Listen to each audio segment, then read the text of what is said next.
अश्वत्थामा की कहानी। अश्वत्थामा द्रोणाचार्य का पुत्र था और अश्वत्थामा का जन्म द्वापर युग में हुआ था। द्रोणाचार्य को संतान प्राप्ति नहीं हो रही थी, तो वे भटकते भटकते हिमाचल की वादियों में पहुंच गए। वहां पर उन्होंने तेपेश्वर महादेव नामक स्वयंभू शिवलिंग की पूजा अर्चना कर एक पुत्र की प्राप्ति की थी। कहा जाता है कि अश्वत्थामा भगवान शिव का ही अंश था। अश्वत्थामा के सर पर एक मणि थी, जो कि उसके किसी भी राक्षस, असुर, मानव, जानवर, देव के सामने निडर बनाए रखती थी। अश्वत्थामा के सर की मणि उसके जन्म से ही थी। अश्वत्थामा की माता का नाम कृपि था। कृपि और द्रोणाचार्य ने काफी संघर्षपूर्ण जीवन व्यतीत किया था। अश्वत्थामा को दूध भी पीने को नहीं मिलता था। जब उनकी गरीबी चरम सीमा पर पहुंच गई, तब द्रोणाचार्य ने हस्तिनापुर जाने का निर्णय लिया। वहां उन्होंने कौरवों और पांडवों को शिक्षा दी। पांडवों और कौरवों के साथ साथ ही उन्होंने अश्वत्थामा को भी शस्त्र और शास्त्र की विद्या का ज्ञान दिया। अश्वत्थामा महाभारत के महान योद्धाओं में से एक था, जो सर्वश्रेष्ठ धनुर्धारी कहलाता था। लेकिन अश्वत्थामा ने ये गलती की कि उन्होंने कौरवों का साथ दिया, क्योंकि उनके पिता द्रोणाचार्य ने भी कौरवों का साथ दिया था। द्रोणाचार्य ने यह सोचकर कौरवों का साथ दिया था कि राज्य से निष्ठा रखते हुए वे राज्य के खिलाफ नहीं लड़ सकते थे। युद्ध के समय उन्हें किसी भी कौरव या अन्य योद्धा की जरूरत नहीं थी। द्रोणाचार्य और अश्वत्थामा ही एक समय पांडवों की सेना पर भारी पड़ रहे थे। तब भगवान श्री कृष्ण ने सोचा कि क्यों ना गुरुदेव को बल से नहीं, छल से पराजित किया जाए। भगवान श्री कृष्ण ने युधिष्ठिर से कहा कि आप गुरु द्रोणाचार्य को कहिए कि अश्वत्थामा युद्ध में मारा गया, जिससे गुरुदेव शोक में डूबकर अपने हथियार त्याग देंगे। युधिष्ठिर ने कहा कि धर्म की रक्षा के लिए मैं गुरुदेव के खिलाफ छल करने के लिए भी तैयार हूँ। श्री कृष्ण ने भीम को एक हाथी की ओर इशारा करते हुए कहा कि उस हाथी का नाम तो बताइए मजले भैया।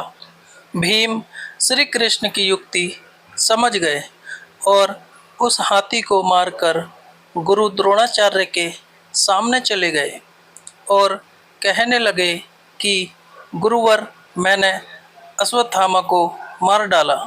पर द्रोणाचार्य को भरोसा नहीं हुआ। उन्होंने अपने सारथी को कहा कि रथ को युधिष्ठिर की तरफ ले चलो। युधिष्ठिर के रथ के सामने पहुंचते ही उन्होंने युधिष्ठिर से कहा कि क्या यह सत्य है कि अश्वत्थामा की मृत्यु हो चुकी है? तब युधिष्ठिर ने कहा कि हाँ, अश्वत्थामा मारा गया, परंतु हाथी। लेकिन जिस वक्त युधिष्ठिर ने कहा परंतु हाथी, उस समय श्री कृष्ण ने शंखनाद कर दिया था, जिससे गुरु द्रोणाचार्य को लगा कि अश्वत्थामा उनका पुत्र मारा गया।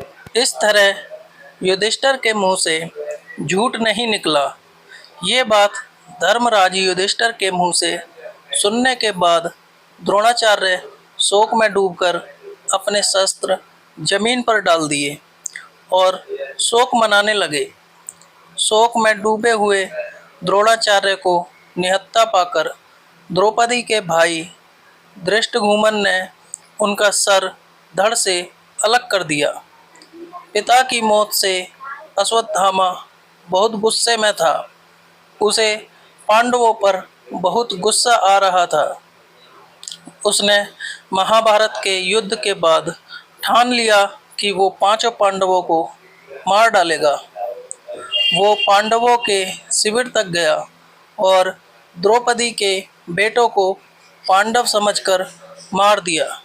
जब द्रौपदी को ये बात पता लगी तो उसने अर्जुन सहित सभी पांडवों को अश्वत्थामा को लाने को कहा।